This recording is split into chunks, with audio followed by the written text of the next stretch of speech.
Well, Body and Soul now definitely qualifies as a jazz standard because this has been around since 1930, and it was written by Johnny Green, and apparently I think it was a story his daughter told that he really didn't expect it to become such a famous piece of music, such a famous song.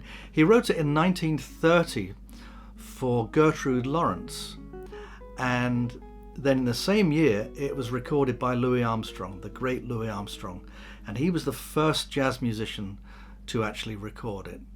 And I guess from that point, when it had the stamp of approval from Louis Armstrong and he did that beautiful version, that from that point on it was most definitely in there as a jazz standard. Its destiny was definitely sealed.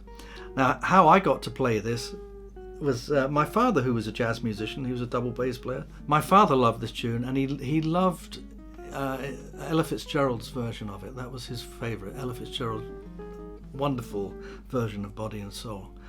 And I can remember working with when I was very young. I say very young, probably in my teens, and a jazz musician said to me, I hadn't played this song yet, Body and Soul. He said, you should learn Body and Soul. I said, oh yeah, why is that?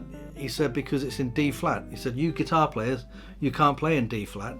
And I said, well, I think we can, yeah. So I started playing it with the encouragement of my dad, because he liked it so much. And the bridge goes into D, goes up a semitone.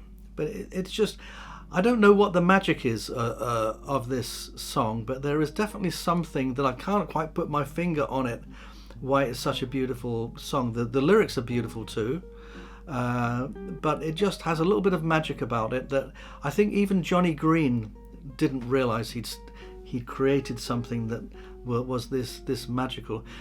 Now this version, I don't know whether Johnny Green would like it or Louis Armstrong would have liked it, but this version I just completely improvised it, and I just went for it to see what happens, and I had a little bit of fun. I took it out a little here and there. I hope I didn't ruin it too much, but it's kind of how I felt like playing it at the time.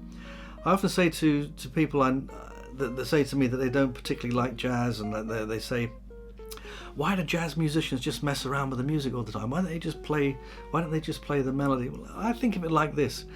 You can get a photograph. You want something, you've got a beautiful scene, you can have a photograph of it, or you can have an artist paint you an interpretation of that scene. You might not like the interpretation, you might like it more than the photograph. It may inspire you in some kind of way. So as jazz musicians, we're not photographers, we're painters. We're given our interpretation to a piece of music. And this is indeed a classic.